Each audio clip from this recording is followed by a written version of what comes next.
Hello అండి, welcome back to our channel కుటుంబ వంటకాలు. మళ్ళీ ఒక ఎమ్మీ రెసిపీతో మేము ముందుకు వచ్చేసాము. మష్రూమ్ మంచూరియా అండి. ఒకవేళ మష్రూమ్ ఇంట్రెస్ట్ లేని వాళ్ళు దాన్ని కాలీఫ్లవర్తో రీప్లేస్ చేసుకోవచ్చు. మిగతా ప్రాసెస్ అంతా సేమ్. ఇక్కడ కార్న్ఫ్లోర్ మైదా తీసుకున్నామండి. 2:1. 2 మైదా అయితే 1 కార్న్ఫ్లోర్ రేషియో అనమాట. తర్వాత పిప్పర్, కారం, ఉప్పు, అల్లం వెల్లుల్లి పేస్ట్, నీట్గా వాష్ చేసి పెట్టుకున్న మష్రూమ్ ముక్కలు, కొంచెం వాటర్ వేసుకోవాలండి. ఎక్కువ వాటర్ వేసుకోకూడదు. మనము పకోడా పిండిలాగా తిక్కుగానే కలిపి పక్కన పెట్టుకోవాలండి. ఈ లోపల ఆయిల్ హీట్ చేసేసుకొని ఈ మష్రూమ్ ముక్కలని మనం డీప్ ఫ్రై చేసి మష్రూమ్ 65 చేసి పక్కన పెట్టుకోవాలండి.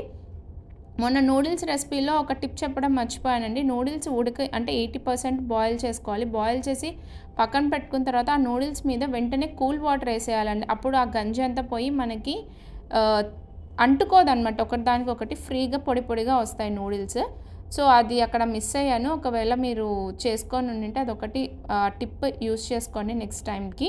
ఇక్కడ soya sauce, vinegar and green chilli sauce and tomato sauce ఎక్కువ వేసుకోలేదండి. సోయా సాస్ ఎక్కువ వేసుకుంటే చేదొస్తుంది.